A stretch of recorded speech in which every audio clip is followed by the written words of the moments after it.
नमस्कार मैत्रिणींनो, प्रेमाच्या रसोई चॅनलवर तुमचे स्वागत आहे। तर आज आपण आंब्यापासून आंबा कँडी, आवळा कँडी असते ना, तशी मी तुम्हाला आंबा कँडी करून दाखवते। तर हे बघा, मी स्वच्छ धुवून घेतलेत आंबे, ते कैऱ्या मोठे आंबे, हा बदाम आंबा आहे। मी 3च आंबे घेतले। हे बघा, हे असे काढून टाकायचे, त्याचं चिक हे मी धुवून घेतले स्वच्छ।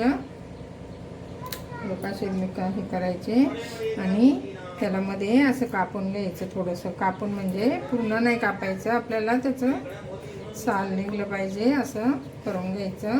खूप छान होते ही आवळा कँडी, मी दाखवते तुम्हाला। मँगो कँडी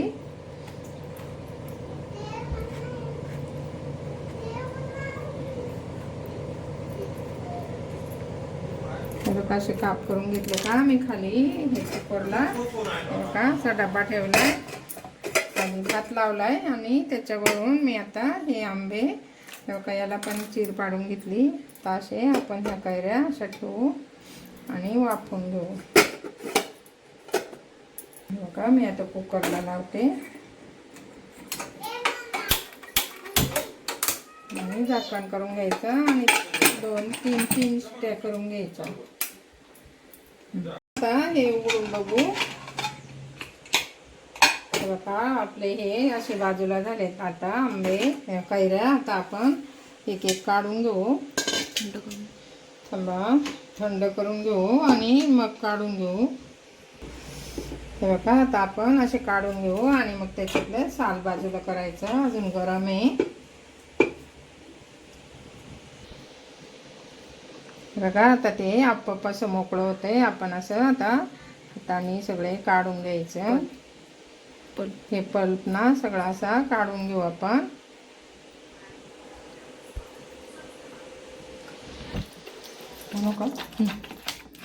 बघा, पोळीचं पण असं काढून घ्यायचं, अजून गरम आहे ना त्याच्यामुळे मला काढता येत नाही। साल राहिलं का असं टाकून द्यायचं। हे बघा, असं पोळीचं पण असं छान निघतं, असं पिळून काढायचं। हे बघा, पोळ्या पण अशा स्वच्छ झाल्यात। आता आपण हे ना मिक्सरला वाटू। हे बघा, याचं पण सगळं निघलंय असं। हे साहित्य सांगते तुम्हाला। हे बघा, मी 4 चमचे कॉर्नफ्लॉवर घेतले आणि 1 मोठी वाटी भरून साखर घेतली, थोडंसं आलं घेतले। आता आपण हे ते सगळं मिक्स करू आणि वाटू। हे बघा, आता आपण असं मिक्सरला मिक्स करून घ्यायचं, वाटून घेऊ, थोडंसं म्हणजे मऊ होतं।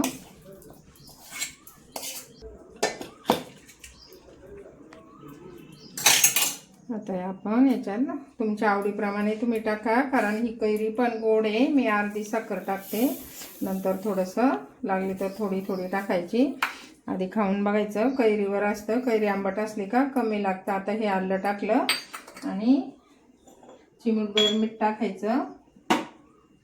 बघा, चिमूटभर मीठ टाकायचं त्याच्यात। आणि आता आपण वाटून घेऊ हे चांगलं आणि कॉर्नफ्लॉवरला पाणी घालायचं, पाण्यात हलवायचं, ते जास्त पाणी नाही घालायचं। तर बघा, आपलं हे पल्प चांगला मऊ झाला आहे। आता आपण थोडंसं तूप टाकू याच्यात, 1 चमचा मी तूप टाकते, म्हणजे असं चिकटत नाही। कढई तापायला ठेवली, आता असं करून घ्यायचं आणि आता आपण हे मिश्रण याच्यात सोडू।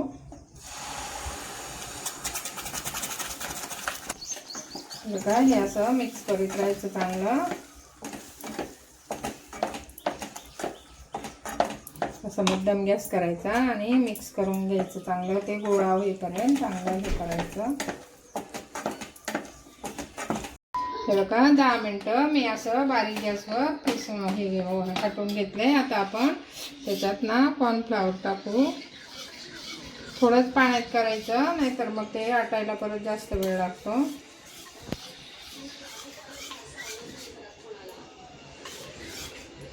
बघा, मी कॉर्नफ्लॉवर ओतते आता आणि कढईला असे सुटेपर्यंत गोळा करून घ्यायचा, थोडंसं पाणी। बघा, मी आता परत 1 चमचा तूप टाकते, म्हणजे चांगलं असं कलर पण असं चमक येते चांगली। आणि तुम्ही गूळ पण घालू शकता याला, आपली खडी साखर असते ना ती पण घालू शकता. खडीसाखर आणायची, मिक्सरला बारीक करायची आपली पावडर, आणि ती पण टाकू शकता. आमच्याकडे नव्हती म्हणून आम्ही साखरच टाकली. खडीसाखरेचे पण छान होतं. बघा किती छान कलर आलाय.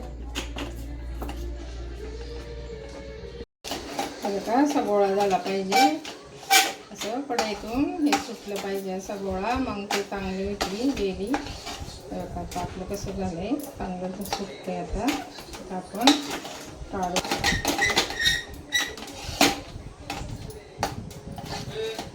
आपलं आता हे मस्त झाले. आता आपण गॅस बंद करू. ताटाला तूप लावले. आता मी ताटात काढून घेते.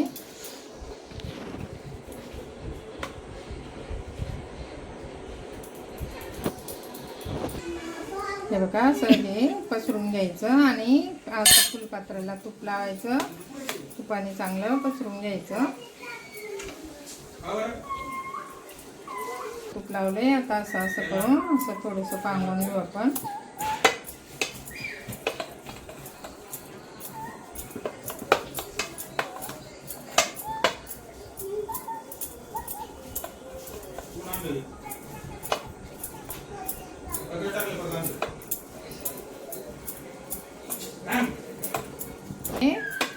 फॅन खाली ठेवू. फॅन खाली, फ्रीजमध्ये नाही, गरज त्याला ठेवायला. फॅन खाली ठेवलं तरी ते छान होते. हे बघा हाताला पण नाही चिकटत, त्याच्यामुळं फॅन खाली ठेवलं का एखादा तासभर, मग त्याच्या वड्या पाडू आपण. हे बघा आपण आता आपले हे निघत का बघू. हे बघा सगळ्या बाजूने मोकळी झाली, अशी काढून घ्यायची. हे बघा या बाजूने पण छान झाली. आता आपण कापून घेऊ. तुम्हाला जशा पाहिजे तशा वड्या पाडायच्या, छोट्या मोठ्या. लहान मुलांसाठी खूप छान लागते ही आंब्याची कँडी.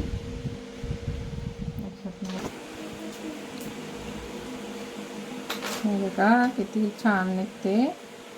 अशी झाली, दोन्ही बाजूनी छान झाली. आता आपण त्याच्या वड्या करून घेऊ. हे बघा आपल्या वड्या कशा झाल्या, छान झाल्या. ते बघा सगळ्या बाजूनी छान झाल्यात. आता आपण, तुम्हाला पिठी साखरमध्ये बुडवायच्या असल्या तरी अशा बुडवून ठेवायच्या. काही आपण त्याच्यात बुडू, काही तसंच ठेवलं तरी चालते.